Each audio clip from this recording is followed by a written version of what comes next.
If you've ever searched how to budget, you've seen this rule. 50% needs, 30% wants, 20% savings. It's simple, it's everywhere, and it might be quietly setting you up to fail. Not because the math is wrong, because almost nobody tells you the part that actually matters. When this rule works beautifully, and when it completely falls apart. Today we're taking a break from the psychology traps to do something different. Run one of the most famous budgeting frameworks in personal finance through an honest, no-nonsense test. By the end of this video, you'll know exactly how to use the 50-30-20 rule and exactly when to throw it out entirely. Here's the entire rule in one sentence. 50% of your after-tax income goes to needs, 30% goes to wants, and 20% goes to savings and debt repayment. Needs means the non-negotiables: rent or mortgage, groceries, utilities, minimum debt payments, insurance. Wants means everything discretionary: dining out, entertainment, subscriptions, hobbies. Savings means anything building your future: retirement contributions, an emergency fund, extra debt payoff beyond the minimum. The appeal is obvious. It's simple enough to calculate in your head, flexible enough to fit almost any income level, and specific enough to actually guide a decision, unlike vaguer advice like, just spend less. It was popularized by Senator Elizabeth Warren and her daughter Amelia Warren Tyagi in their book, All Your Worth, originally designed as a simple, teachable framework rather than a precise formula. Which is exactly where the trouble starts, because a lot of people treat it as a precise formula anyway. Here's the part that should genuinely make you pause before applying this rule blindly. The 50% needs category assumes your fixed costs are, well, reasonably fixed. The rule works cleanly when your cost of living roughly matches the assumptions baked into it. Moderate housing costs, moderate insurance, no major unusual expenses. But housing costs alone vary wildly depending on where you live. In some cities, rent for a modest one-bedroom apartment can eat 40% of the average income by itself, before groceries, utilities, or a single other need is counted. When your actual needs already exceed 50% of your income, the rule doesn't gently bend, it breaks. There's no 30% left for wants, and definitely no 20% left for savings, no matter how disciplined you are.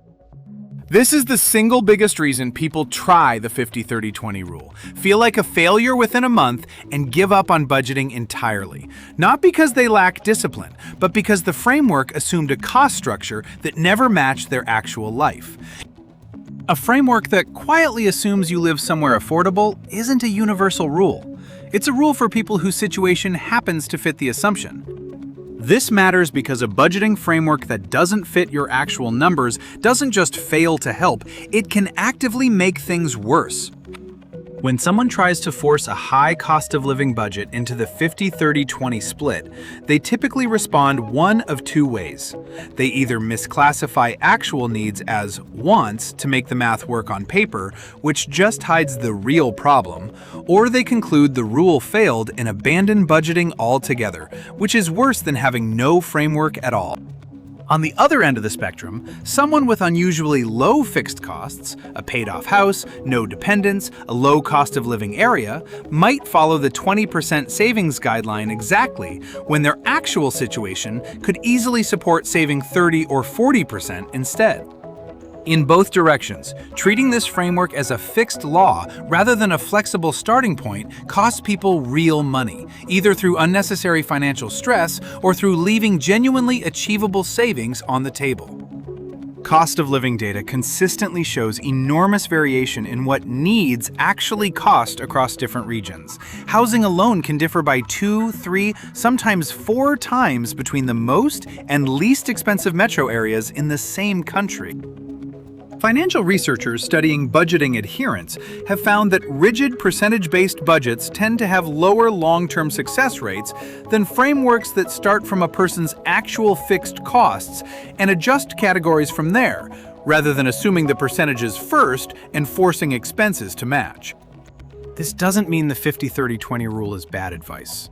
It means it functions best as a diagnostic starting point rather than a strict target. If your needs are running at 65% instead of 50%, that gap itself is useful information, telling you clearly where the actual pressure in your budget is coming from.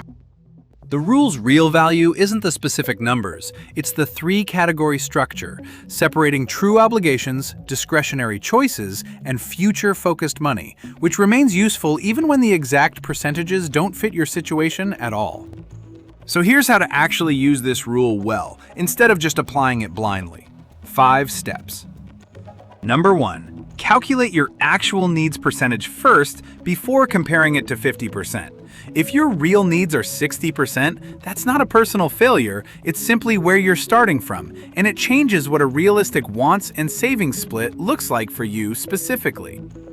Number 2. Treat the 20% savings target as a floor, not a ceiling, if your numbers allow for more. If your needs and wants combined are well under 80%, put the difference towards savings rather than letting it drift into unplanned spending. Number 3. Separate true needs from convenience-inflated needs. Some expenses that feel like needs are actually needs plus a convenience premium layered on top, worth revisiting with a critical eye rather than assuming every recurring bill is fixed and untouchable.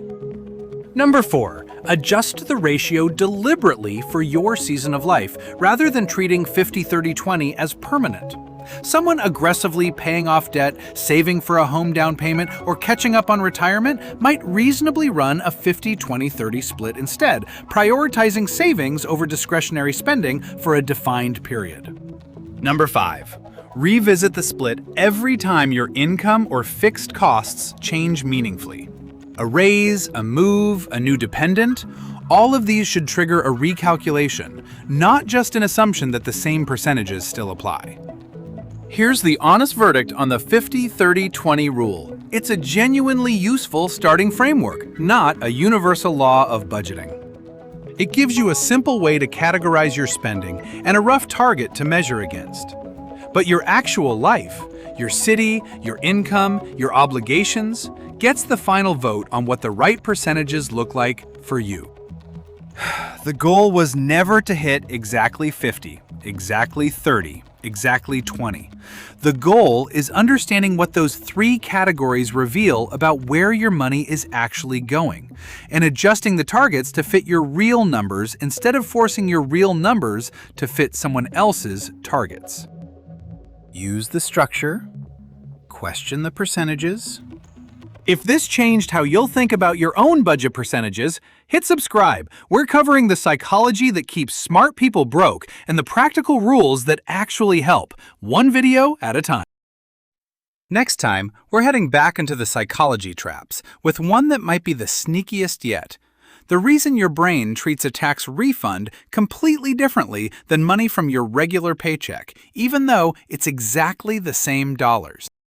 Next time, we're exposing mental accounting.